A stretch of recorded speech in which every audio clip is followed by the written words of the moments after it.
We can now bring in Yuriy, advisor to Ukraine's defense minister. Thank you very much for joining us here on France 24 today. Now, yesterday we had Ukrainian President Vladimir Zelensky, who suggested Russian forces were gradually being pushed out from around Kharkiv. Is that still the case today?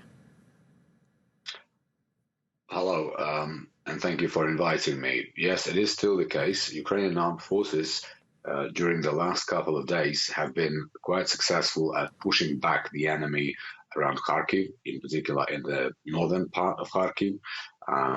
So at the moment, the situation is in Ukraine's favor because the enemy has been pushed beyond the line from which they can reach Kharkiv with cannon artillery, but the city still remains within the reach of multi-launch rocket systems. Therefore, there are still risks of strikes.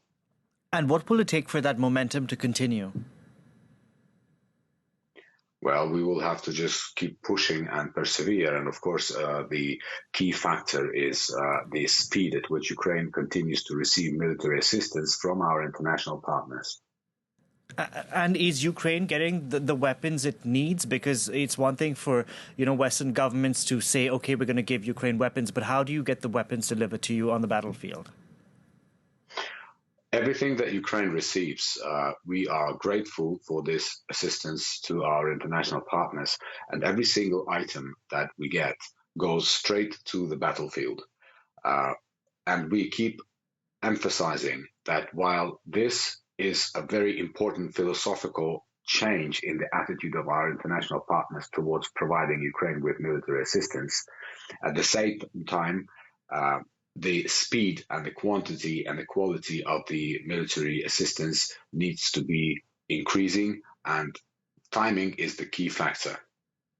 Talk us through the situation in the AzovSteel steel plant. Firstly, are there any civilians in the facility? Well, at the moment, those Ukrainian authorities who are responsible for evacuating people from AzovSteel, a few days ago, they have said that all women, all elderly women and children have been evacuated from AzovSteel. According to the reports of spokespeople of the actual AzovSteel regiment, there are still over 100 civilians left in AzovSteel steel plant. The attacks continue. The attacks are relentless. AzovSteel steel plant is being attacked from the air, from the ground, bombs, missiles.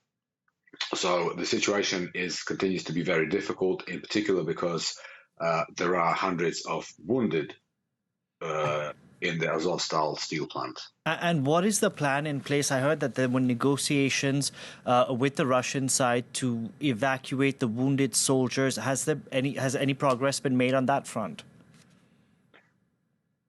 Indeed, Ukraine has offered to the Russians the exchange whereby we will get an opportunity to evacuate our wounded warriors, and in exchange we will give back Russian prisoners of war. But at the same time, this agreement has not yet been reached, so we keep hoping that this will work. Mr. Sak, in any conflict at one point there needs to be negotiations, and it seems that Ukrainian forces are making headway around Kharkiv. As you said, you managed to, in the early days of the invasion, push back forces after a month from around the capital, Kiev. At what point do you say, we're pretty good and we can meet and negotiate in good faith? Well, at the moment, the efforts of the Ukrainian armed forces are focused on liberating as much Ukrainian territory as possible from the enemy. As for the negotiating process, there are still consultations going on while the actual negotiating process is at the moment on pause. But of course, what has to be remembered is that there are certain non-negotiable terms which Ukraine requires to respect before the negotiating process goes forward. And of course, our territorial integrity and withdrawing Russian troops to the level at least beyond February 24 is a non-negotiable term. Can you talk us through the Russian forces? They seem to have captured territory in the Dontbass. What can you tell us there? If if you look at the map of military activities in the Donbass area, what is clear is that for the last almost 3 weeks now, the fighting there has been intense, and the Ukrainian forces are defending those regions. In some places, Russians are gaining ground, but these are relatively small gains. In other areas, Ukrainian armed forces are counterattacking. So the intense fighting continues. Ukrainian armed forces continue to defend Donbass region, and we are hoping that with time we will be able to liberate the whole of Donbass area.